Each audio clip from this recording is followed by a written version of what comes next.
আসসালামু আলাইকুম friends, welcome back to my channel. আজ আমি নিয়ে আসছি মাত্র 10 মিনিটে চুলায় তৈরি মজাদার চকো প্যানকেক, যা আপনারা খুব সহজে কয়েকটি উপকরণ দিয়ে বানিয়ে নিতে পারবেন। খুবই স্পঞ্জি, খুবই সুস্বাদু, দেখতে যেমন সুন্দর, খেতেও তেমনি মজাদার।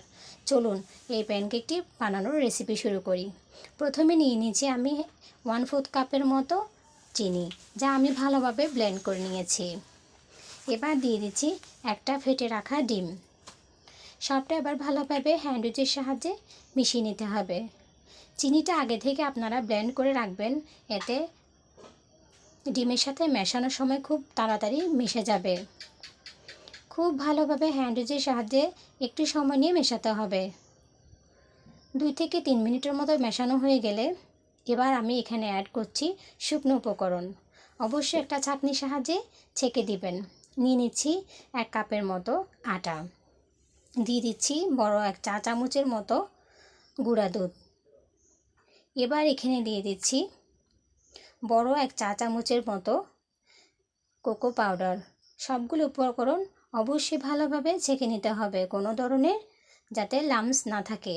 দিয়ে দিচ্ছি 1/2 চামচের মতো লবণ, দিয়ে দিচ্ছি 1/2 চামচের মতো বেকিং সোডা। সবগুলো উপকরণ খুব হাতের সাহায্যে ভালোভাবে ছেঁকে নিতে হবে।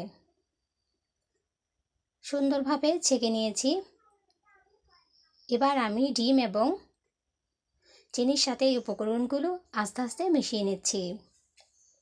খুব সহজে এই কেকটা বানিয়ে নেওয়া যায়। মাত্র 10 মিনিটে চুলায় এই মজাদার চকো প্যানকেকগুলো বানিয়ে নিতে পারবেন। অবশ্যই পুরো ভিডিওটা দেখতে হবে, কোনো ধরনের স্কিপ করা যাবে না, এতে গুরুত্বপূর্ণ অংশ বাদ পড়ে যেতে পারে। এবার আমি এখানে অ্যাড করছি গরুর দুধ। প্রথম দিক দিয়ে বেশি দিতে যাবেন না, অল্প অল্প করে মেশাতে হবে, যাতে সুন্দর একটি স্মুথ ব্যাটার তৈরি হয়। যদি ব্যাটারটা বেশি পাতলা হয়ে যায় তাহলে অবশ্যই এখানে গুঁড়া দুধ দিয়ে ব্যাটারটা একটু ঘন করে নিতে পারেন। আমার ব্যাটারটা খুবই সুন্দরভাবে মেশানো হয়েছে। দেখুন, খুবই সফট এবং খুবই সুন্দর। এবার আমি এখানে দিয়ে দিচ্ছি 1/2 কাপের মতো গরম সয়াবিন তেল। অবশ্যই তেলটা গরম করে নেবেন, এতে ব্যাটারটা খুব সুন্দরভাবে মিশে যাবে এবং কোনো ধরনের রেস্টে রাখার প্রয়োজনই হবে না। তৎক্ষণাৎ এই কেকটি বানানো যাবে। সবগুলো উপকরণ খুব ভালোভাবে হ্যান্ড উইচের সাহায্যে মিশিয়ে নিয়েছি। ব্যাস রেডি আমার সুন্দর কেকের ব্যাটার। এবার আমি এই ব্যাটার থেকে তৈরি করে নিব কেক। কেক তৈরি করার জন্য চুলায় প্যান বসিয়ে হালকা গরম করে নিয়েছি। এবার একটি ব্রাশ দিয়ে অল্প একটু তেল দিয়ে ব্রাশ করে নিয়েছি।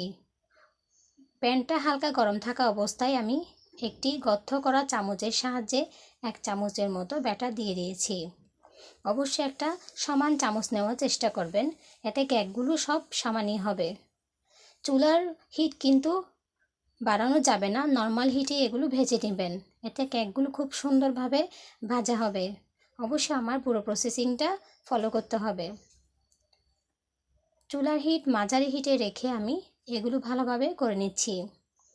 কেকের ব্যাটারটা দেওয়ার পর মাত্র 2 মিনিটে এই সুন্দর চকো প্যানকেকগুলো হয়ে গেছে। এবার একটু উল্টিয়ে 5 সেকেন্ডের মতো আমি একটু গরম করে নিচ্ছি।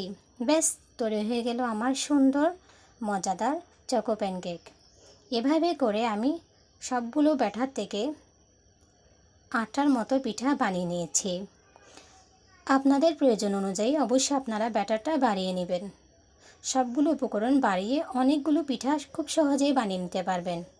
খুবই কম তেলে, খুবই কম সময়ের মধ্যে এরকম মজার কেক আমার মতে আর জানা নেই। খুবই মজার। অবশ্যই প্রসেসিংটা ফলো করুন এবং বানিয়ে নিন ঝটপট মজাদার চকো প্যানকেক। বাচ্চারা কিন্তু খুবই মজা করে খাবে। বাচ্চাদের টিফিনে এই কেকগুলো কিন্তু দিলে বাচ্চারা কিন্তু খুশিতে ছটপট করে খেয়ে নেবে। বাসায় একবার ট্রাই করে নিতে পারেন। দেখুন কেকটা কত স্পঞ্জি এবং কত সুন্দর কালার, খেতে কিন্তু খুবই মজার। এভাবেও খাওয়া যায়। আপনারা চাইলে এই কেকগুলোর সাথে চকো সসও ইউজ করে খেতে পারেন। আমার রেসিপিটা কোনো অংশে আপনাদের যদি ভালো লেগে থাকে তাহলে অবশ্যই একটা লাইক কমেন্ট শেয়ার করতে ভুলবেন না। আমি এই কেকটা সম্পূর্ণভাবে 10 মিনিটের মধ্যেই তৈরি করে নিয়েছি। খুবই মজার। স্বাদটা একটু বাড়ানোর জন্য আপনারা এখানে চকো সস ইউজ করতে পারেন। খুবই মজার। বাসায় একবার ট্রাই করে ফেলুন এই মজাদার চকো প্যানকেক। কেমন হয়েছে অবশ্যই আমাকে কমেন্ট করে জানাবেন। সবাই ভালো থাকবেন, সুস্থ থাকবেন। আল্লাহ হাফিজ।